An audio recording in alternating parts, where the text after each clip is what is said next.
trying to find something real in all the noise.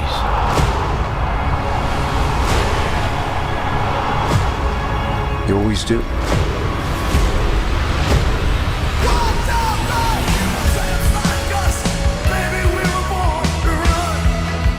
Bienvenidos a M2, hoy es un programa muy especial, estamos aquí en el Jersey Shore y en este lugar, Stone Pony, es donde Bruce Springsteen comenzó su carrera, es donde comenzó, porque vivía muy cerca de aquí, a vivir una cantidad de cosas espectaculares y bueno, a partir de aquí es la historia de esta nueva película, Bruce Springsteen, Deliver Me From Nowhere, música de ninguna parte, que, bueno, hemos tenido el privilegio de entrevistar tanto a su protagonista, Jeremy Allen White, como a Odessa Young, una actriz australiana maravillosa que también nos platica acerca de su personaje Faye, y por supuesto al director Scott Cooper. Así que los dejamos con las entrevistas y regresamos para comentar un poquito más acerca de esta belleza. The experience of doing the film here and actually doing even the press here, it must have brought you very close to the story itself, right? Yeah. I think, a lot of the environments, a lot of the sets and locations, we're very close to Bruce. Specifically this one, this is where Bruce grew up performing in bar bands, the Castiles, and then many times with the band, with the E Street Band.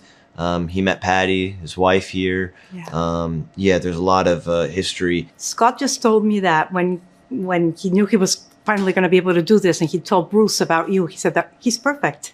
Yeah, I couldn't believe that. Well, I can, but tell me a little bit about how you found that out. It's interesting. I had met with Scott maybe a couple months before I ever knew about this, before I ever heard about this project, and I was just a big fan of Scott's, and we wanted to find something to do together. I didn't know what that was going to be, and he didn't explain it to me, and I loved the script, and I loved Scott. And then at a certain point, Scott goes, Bruce really wants you to do this. And then I said, why didn't you just tell me that in the first place?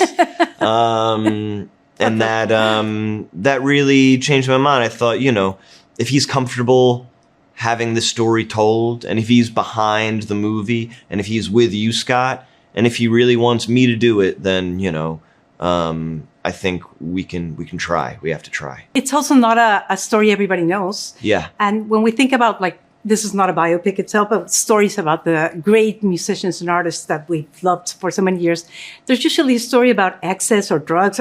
This is about emotions, yes. and stories with the family. So that must have been... Yeah. Bruce never had that. It's funny, everybody's familiar with Bruce Springsteen, and I think you think of these rock stars, you think of the Stones and even the Beatles, and, you think of like Elvis and they had their troubles with drugs and booze and fights, and you think of all this stuff. Bruce was incredibly focused. He wouldn't do anything that would get in the way of his ability to make music. He didn't even smoke cigarettes, this story is about the creative process, finding inspiration, revisiting the past, and finding a way to move forwards. One of the things I love about the movie itself, it's that I think it has sort of a similar trajectory as Nebraska did, because it's telling the story it wants to tell for the right reasons. Yeah. And nothing's stopping you guys from doing that. Yeah, I think, we wanted to tell a story, that was very raw and simplified. A lot of this movie is a man, walking around a house on his own, and that's how he made the record Nebraska. And I think Scott did a really beautiful job in the way that he filmed it with our DP Masa, and also in the edit. I remember when I watched the movie for the first time, I felt like the fluidity of the filmmaking and moving around in different time periods and settings. It reminded me a lot of, the way when you listen to a great record, you've got imagery and maybe you've got some memories and you've got kind of things you're thinking about or things going on, but it's all kind of fleeting and fluid. And I felt that way watching the film for the first time. I was like, oh, this is like listening to a really great record. On our front lawn, just a twirling. And the fact that, you're telling the story right here where it all happened. That's right. I know you're obviously a Bruce Springsteen fan from your whole life. So how does it feel? Because I just get the feeling this is like a dream come true for you first. It is, and it's incredibly rewarding.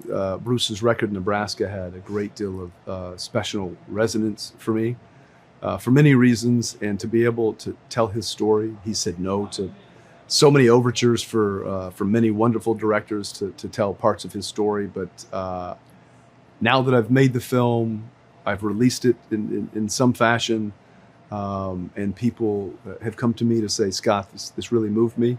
It's the greatest gift. Well, I'm one of those people, and oh, thank you. I feel very much that the movie itself, it's a similar kind of story as the album Nebraska is. Not maybe I don't know if in the emotions, but in the fact that this was a film that was made about Bruce Springsteen, which is not, a big commercial thing. It's something very personal, right? Yes. I mean, I think it's probably more expected or easier to tell a story about Born in the USA or Born to Run. And I think those could be remarkable films. But I chose a very short and intimate and specific chapter in Bruce's life that tells, in his own words, the most painful chapter of his life. And out of that painful chapter, when Bruce was compelled to look inward and to write what I think is a masterpiece, it changed not only Bruce's life, but it changed mine. I know music can do that when you're really open to it. And these days, music, I think it's a different experience for so many people. The way we get it, the way we consume it, going back to a single cassette, I think that's such an important story to tell to the new generations. Have you gotten any feedback from that? Oh, yeah, many people. I think a younger generation, my children included, are yearning for that kind of feeling of nostalgia and connection that isn't on our phone, that's artificial, that's digital. They want something tactile that they can feel, whether that's a cassette that Bruce recorded Nebraska on, whether it's a piece of vinyl. It means something because we're living in an era when we're just bombarded by information all the time in the digital sense. And unfortunately, I think it's changed the nature of who we are. It's changed the nature of the way we connect. It's changed the nature of the way we consume music, certainly movies. When people are doing this all day, and endorphin hit after endorphin hit, they no longer have the patience to sit back and watch The Godfather or watch a film that is more patiently paced, more deliberately paced. But I sense that this younger generation is yearning for that. I'm with you. The Jeremys, wow, those two Jeremys. I mean, when I first heard about Jeremy playing Bruce, I was like, and then I saw him and I cannot imagine anyone else now. Oh, I'm so happy to hear that. How did you get to him, though? How did you get to Well, I was well aware of Jeremy as a young actor. I think he does such fine work. He has a vulnerability and an intensity and a humility that he shares with Bruce. He also shares a swagger with Bruce that you can't teach at acting school. He moves like Bruce. He looks like Bruce in 81, 82, about this time, their bone structure. And when I shared that idea with Bruce, he said, that's the guy. To finish, I think when we see stories, not just the biopics, but stories about musicians and what happened to them and how they got where they are, it's usually about excesses and a lot of drugs and alcohol. Yeah. Here it's about the weight of emotions, I believe, and the relationship with his father. It is. That is so emotional to me as well. Is that one of the reasons you wanted to tell the story? It's precisely the reason I wanted to tell the story. It's a story about an artist who's wrestling with the question of how honest he can be in his work, in his life. It's a neglected soul who repairs himself through music.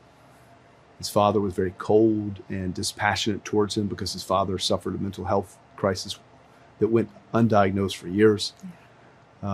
Bruce was striving for connection, and the only way that he could make that connection was to give that connection voice, and that's to write the songs Nebraska.